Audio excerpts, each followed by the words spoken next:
Right now at the Lincoln Center Festival in New York, a much-performed Shakespeare tragedy is getting a very creative reinterpretation.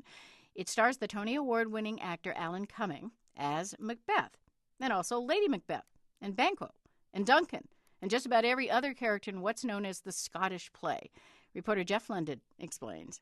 The lights come up on a large hospital ward, its institutional green tiles slightly mildewed around the edges. An ominous white noise hums underneath.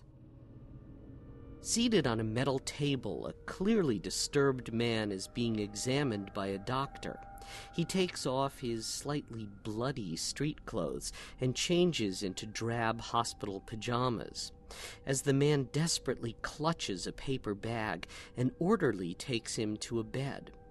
And as the orderly and doctor are about to leave the room, the man finally speaks. When shall we three meet again? In thunder, lightning, or in rain? And for the next hour and a half, this mental patient performs his own feverish and highly personal version of Shakespeare's tragedy about ambition, power, and madness.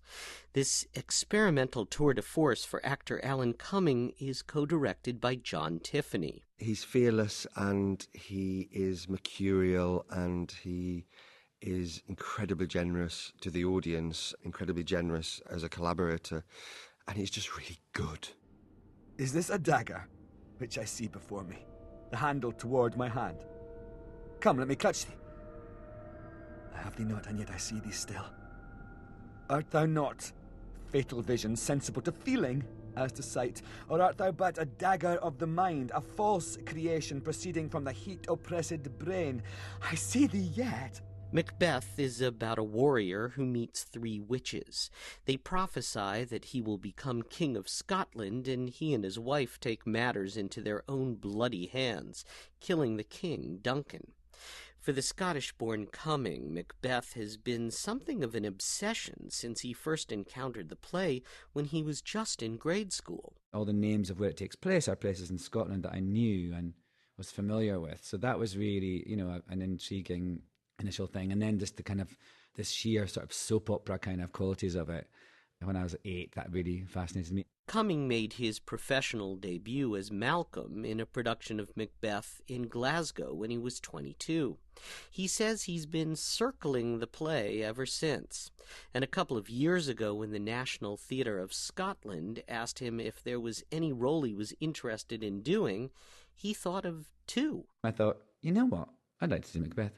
But I wanted to do it. Initially, I wanted to do it where I would play Macbeth one night and Lady Macbeth the next night, and the actress playing Lady Macbeth would play Macbeth. So Cumming arranged a reading with a company of actors directed by John Tiffany, where he played Macbeth in the first half and Lady Macbeth in the second half. Afterwards, they thought it kind of worked, but Tiffany felt the play lost steam when Cumming wasn't performing. Then a friend of Tiffany's, director Andrew Goldberg, made a suggestion. So that's when I mentioned to John that I thought Alan would be an incredible person to take on the task of a one-man Macbeth set in a psychiatric ward. The two directors and Cumming rehearsed for 6 weeks, figuring out how to merge the story of a mental patient, who they all call Fred, with Shakespeare's play, says John Tiffany. The two stories, the details of what's happened to Fred and the story of Macbeth start to kind of elide, really, and then you get a sense, I suppose, that he's almost trying to channel this play and these characters and this language as some attempt to purge or cleanse something that he has experienced. Andrew Goldberg says they were very influenced by an essay Sigmund Freud wrote about Macbeth. Freud's analysis of the Macbeths is that really that Macbeth and Lady Macbeth are two halves of the same person, that together they make up a complete psyche. Alan Cumming. He's the lord and the warrior, and yet she displays very masculine attributes. Once they have made the pact of doing this thing, she becomes the guy, and yet she uses very womanly wiles. So Cumming gets to play both halves together, like in this scene before Macbeth kills the king. How now, what news? He has almost supped. Why have you left the chamber? Hath he asked for me? No, you naughty ass. We will proceed no further in this business. He hath honoured me of late, and I have bought golden opinions from all sorts of people, which will be worn now in their newest gloss, not cast aside so soon. Was the hope drunk, wherein you dressed yourself? Hath it slept since? And wakes it now to look so green and pale at what it did so freely? As the play hurtles towards its tragic conclusion, a deeper picture of Fred, the mental patient, emerges, says Cumming. The narrative of Fred and the actual narrative of the Macbeths and everyone come towards each other and connect. There's one scene when you think, oh, wow, I see. And then then it fuses. Right before Macbeth's most famous soliloquy. Tomorrow, and tomorrow, and tomorrow creeps in this petty pace from day to day to the last syllable of recorded time. And all our yesterdays have lighted fools the way to dusty death.